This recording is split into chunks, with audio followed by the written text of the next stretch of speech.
മറ്റുള്ളവരുടെ തെറ്റുകളെ കാണുവാൻ, മറ്റുള്ളവരുടെ കാര്യങ്ങളെ പറ്റി സംസാരിക്കുവാൻ നമുക്ക് നല്ല കഴിവാണ്. എന്നാൽ നമ്മുടെ കുറവുകളെ നമുക്ക് കാണുവാനോ നമുക്കത് ഏറ്റുപറയുവാനോ അത് എടുത്തു കളയുവാനോ നമുക്ക് സാധിക്കുന്നില്ല.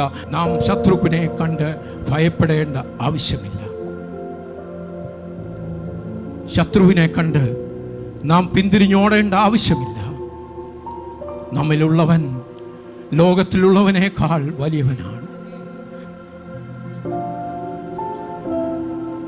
ദൈവത്തിന് കണ്ണുകളെ തുറക്കുവാനും കണ്ണുകളെ അടയ്ക്കുവാനും സാധിക്കും.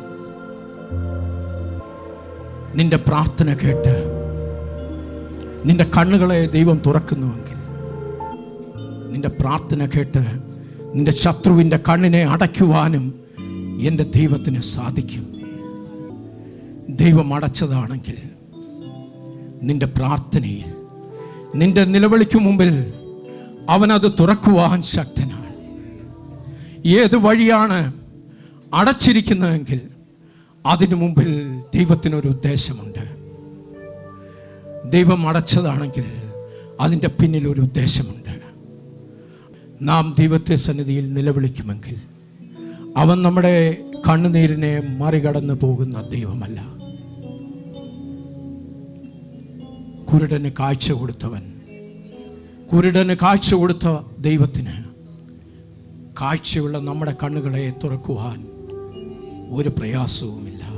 നിനക്കെതിരായി ഉണ്ടാക്കുന്ന ഒരായുധവും ഫലിക്കുകയില്ല. ഇന്ന് വിശ്വസിച്ചേറ്റെടുക്കുവാൻ സാധിക്കുമോ?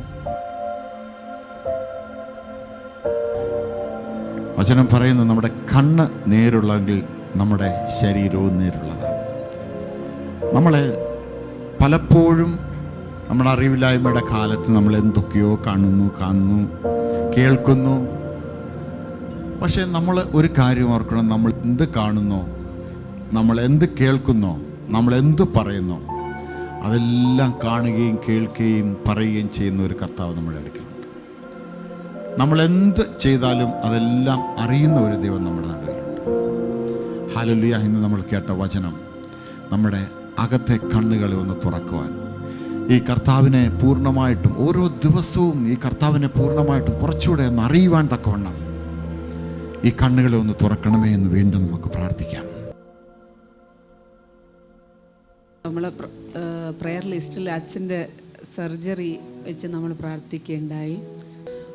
പേസ് മേക്കർ അതിനെ സപ്പോർട്ട് ചെയ്യാൻ വേണ്ടിയിട്ട്, അതിന് എന്താ പറയുക, അത് മാത്രം പോരാ, അതിനെ സപ്പോർട്ട് ചെയ്യാൻ അതേപോലെ തന്നെ മറ്റൊരു സർജറിയും കൂടി പെട്ടെന്ന് ചെയ്യണമെന്ന് പറഞ്ഞായിരുന്നു.